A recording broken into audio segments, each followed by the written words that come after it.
In today's video, we explore the Fantasy Warlord Mass Combat Rules, a trippy piece of wargaming history from the year 1990.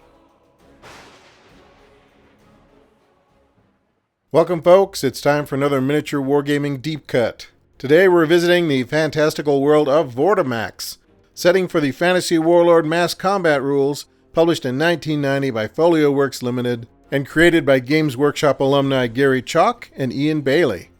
Gary Chalk was a developer on the classic Cry Havoc medieval wargame from 1981, published by Standard Games and Publications, and then later by Eurogames. He was also a developer on Games Workshop's 1983 Battle Cars game, and went on to do illustration work for companies like Rackham, Milton Bradley, and Random House. He also created the cover art for Fantasy Warlord. Ian Bailey, I've read, was Games Workshop's head buyer and then later its financial director.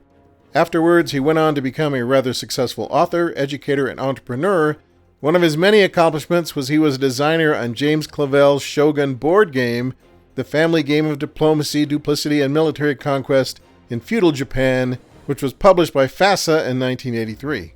Ian Bailey was also the founder of Folio Works, which published both Fantasy Warlord and the short-lived Red Giant gaming magazine.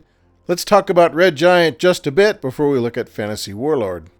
So as other folks have speculated, the name Red Giant is probably a cheeky jab at White Dwarf. You know, Red Giant star, White Dwarf star. Not particularly subtle, I know, but perhaps it did throw down the gauntlet. On the first issue's editorial page, writer Tom Sage takes umbrage with what he calls powerful manufacturers in the US and the UK able to publish magazines exclusive to their own product ranges. Sage says this results in rigged reviews and no daring in the articles.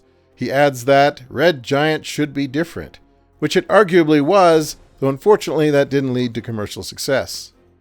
Launched back in 1990, Red Giant lasted for just 2 issues, which you can see here, and while it was obviously intended to be a promotional vehicle for Fantasy Warlord, much of the editorial content was dedicated to articles, scenarios, and campaign settings for other games. In the premiere issue, for example, there is a rather impressive 12-page article on the City of Brimstone, an RPG setting that included stats for both AD&D and RuneQuest. There was also the 8-page Silver Moon Tavern encounter for AD&D and Warhammer Fantasy Roleplay, and the Sunstroke sci-fi wargaming scenario with stats for both Warhammer 40k and Laserburn of all things, featuring the Little Sisters of Purification, which are identified as one of several chapters of female Imperial Space Marines. There were also Fantasy Warlord-specific articles as well, such as this colorful scenario entitled Treachery in Red Giant Issue 2, where an unscrupulous duke decides that rather than paying a mercenary army what they're due, he'll just kidnap their leader instead.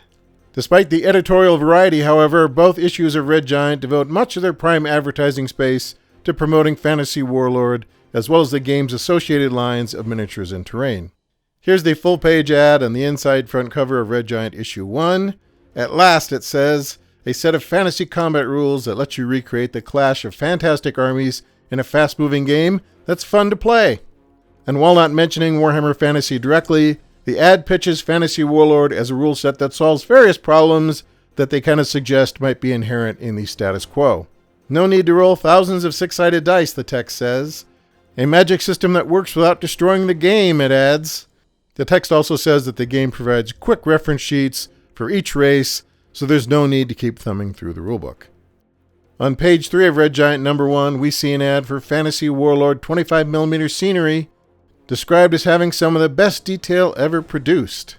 The ad also says that the Fantasy Warlord terrain is available in all good game shops for just £2.95 a pack. On the back cover of issue 1, we get an ad promoting the range of Fantasy Warlord 25mm fantasy figures.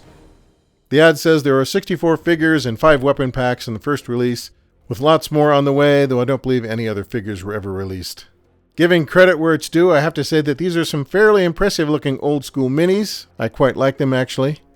And amazingly, the Alternative Armies website is still selling figs from the original Fantasy Warlord line, though the company makes it very clear they don't sell or carry the book. However, despite having an accomplished creative team, an associated magazine, and dedicated miniatures and terrain pieces, Fantasy Warlord only survived for about 18 months or so, and none of its planned expansions were ever published. Competing with the already established Warhammer Fantasy was no doubt a challenge, and it probably didn't help that the same year Fantasy Warlord was released, Grenadier launched Fantasy Warriors, a game of fantasy battles designed by Nick Lund and featuring figures by Mark Copplestone. Nick Lund's Fantasy Warriors rules are actually still available as a free PDF on the EM4 Miniatures website, by the way. So the Fantasy Warlord rulebook is over 190 pages long, with the first section being devoted to game rules and the second to describing the fantasy world of Vortimax and its many races and kingdoms. Players command fantasy armies in the epic struggle between those who serve the cosmic factions of light, who forged order out of chaos, and the servants of darkness, who want to burn everything to the ground. There are also the enigmatic forces of equilibrium, who can ally with either light or dark armies and have a secret agenda all their own. The game can be played with as few as 10 models if players use just characters, or with massive armies numbering up into the hundreds. Fantasy Warlord armies are comprised of 4 basic troop types: soldiers, animals, monsters, and characters. Soldiers are further broken down by quality level, basically elites, regulars, and levies. This ranking affects how quickly a unit can change formation, how likely it is to follow orders, and its overall morale. Soldiers are drawn from the various races of Vortimax, which include, but are not limited to, dwarves, high elves, wood elves, eastern and western goblins, humans, ogres, and eastern and western orcs. There are, however, no dark elves, no undead, and no chaos, which is kind of a shame. Troops are typically organized in line formations, and you can stretch those horizontally about as long as you want. However, you do receive bonuses from multiple ranks, so making a long thin line, while it does block a lot of space, is probably not the best move. Troops can also move in columns, and some can even form circle or hedgehog formations. Animals are organized into packs, such as a pack of wolves, or swarms, like a swarm of rats. Creatures taller or longer than 10 feet, such as giants or dragons, are classified as monsters. Monsters are based individually and act as a unit of 1. Characters are individuals who help lead the army or assist it in other ways. Character types include warrior heroes, priests, warrior priests, magic users, thieves, and discipline masters. Also, each character is either a minor, major, or legendary figure, which determines how many special attributes they have. Warrior heroes also tend to have a higher command factor than other characters, which means they can control more units. Units controlled by a character, something called brigade control, automatically follow orders and don't have to roll for it, and we'll talk more about this in a bit. Sneaky thieves are sneaky and have access to skills like assassin, climb, hide, picklocks, and stealth. And discipline masters are the orc and goblin sergeants who keep their unruly soldiers in line. In Fantasy Warlord, a brigade is any group of 2 or more units controlled by the same battlefield commander. The number of units a character can command is determined by their command factor, and the brigade units and their commander all have to be in close proximity. As I said, the advantage to having units in brigades is that they automatically obey orders without having to pass an order test. In Fantasy Warlord, all movement, missile fire, and close combat occurs more or less at the same time. Orders for each unit are issued secretly by placing the appropriate counter or counters face down next to them.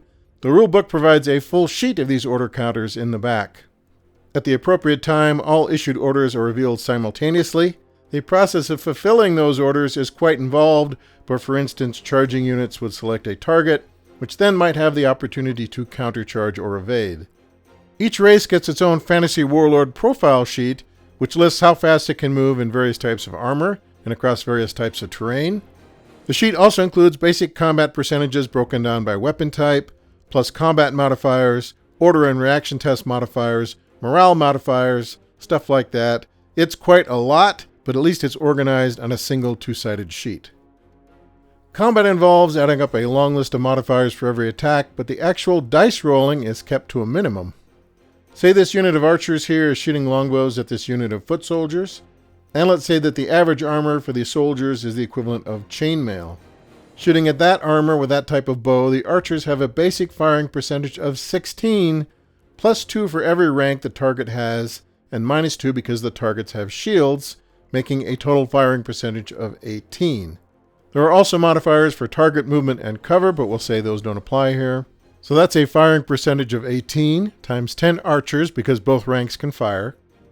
That gives the archers a total score of 180, and for every 100 points they have, one of their targets is automatically killed. That leaves 80 points remaining, so then the archers roll a d100, and if they can score 80 or less, they'll kill another target. I think that's how that works, more or less.